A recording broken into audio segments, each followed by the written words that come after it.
Hi, this is another member mission present, and the present today is Jessica Britt, who has been working in Guatemala with something called Safe Passage. It's a 501c3.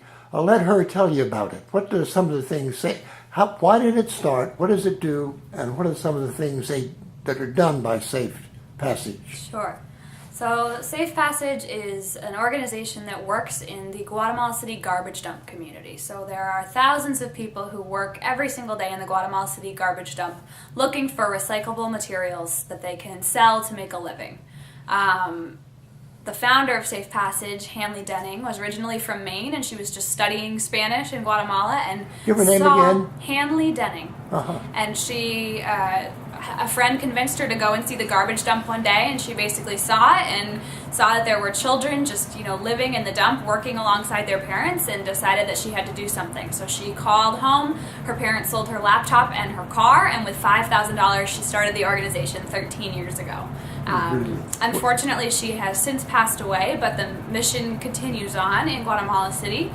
We now serve more than 550 children and their families in the Guatemala City garbage dump community, and it's mainly an educational reinforcement center. So about 500 kids come every single day to get a few meals, as well as homework help, sports classes, English class, library time, music and art classes as well. We also have a medical clinic and full social work and psychology services for the kids. In addition to the elementary through high school age 500 kids that go to that reinforcement center, we also have about 90 kids who attend our preschool full time. It's a methodology called planting seeds, which is very similar to a Montessori type of method. So they're really receiving high class education from 2 years old in our preschool. Through high school? Yep. Through high school, go to our educational reinforcement center. And you do a bunch of stuff for adults, if I remember. Yes, yep. Everything from food to brushing teeth to sports classes, social work, kind of the whole package. And how to start a small business? Did I read that someplace? Yeah, that's true. So when we work with our, after the program had been going for a little while, the mothers said, we want to learn too. A lot of the parents in this community hadn't finished school, and so we started providing literacy classes to the mothers of the students. And so we've had several graduates from that program, and some of those women got together and formed a recycled jewelry business. So they actually, now they roll beads out of paper. So these are actually made of paper, the one I'm wearing right now. Yep. So they roll it up, they design it all themselves, and they they have to be enrolled in our education program as well. So they're applying all the skills they learn in that. They're writing out the receipts, they're doing all the math to price. So it's a really kind of comprehensive program. It's kind of snowballed a little bit, but it all really gets back to education and making sure this community has the tools it needs to take itself out of poverty.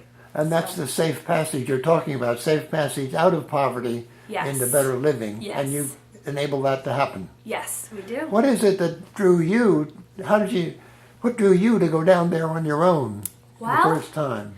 I guess it all started when I was back in high school and a member of Trinity Church, actually. I, was very involved, always enjoyed volunteering, and in high school I had the opportunity to go on a service trip to the Dominican Republic, and I had taken French my whole life and came back and said, I'm learning Spanish. And so I learned Spanish in college and had the opportunity to go on another spring break type of trip when I was a senior in college and fell in love. I went to Safe Passage, was there for a week, and said, this is something that I could do after I graduate. So I came home, I worked over the summer, I asked friends and family for donations, and I packed my bags to move down there for a year, and I wound up staying 2 years down there. I had a great experience. What are some of the things you did while you were there?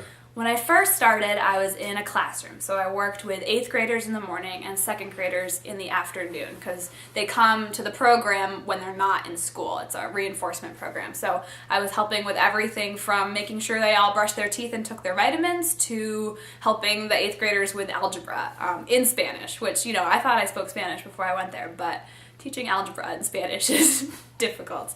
After I did that for about 3 months, I wound up working in the public relations / kind of fundraising department. So I led groups of short-term volunteers, like my college spring break group.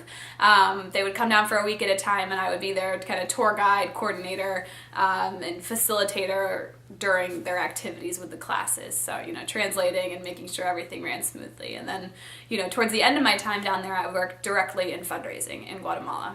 And you're still at that. You've got some kind of project underway here in Burlington? Yes. Well, now I have a day job, but in my spare time, I'm working with a couple other former long-term volunteers who I found through the amazing Safe Passage Network. So here in Burlington, there's a couple other people who've been down to Safe Passage, and so we together are coordinating a 5K race that's going to take place May 5th. And we're still working out some of the details, but you can stay tuned for more. All right. Yes. All right. If they wanted to know more, who would they write to? How would they connect? They can write to vtfriends@safepassage.org. So Vermont VT Friends. Yes. That's at safepassage.org. Yes. All right. And if people want to look up Safe Passage, safepassage.org. Safepassage.org. Yep. Is it. Yep. And it's on Facebook and everything too.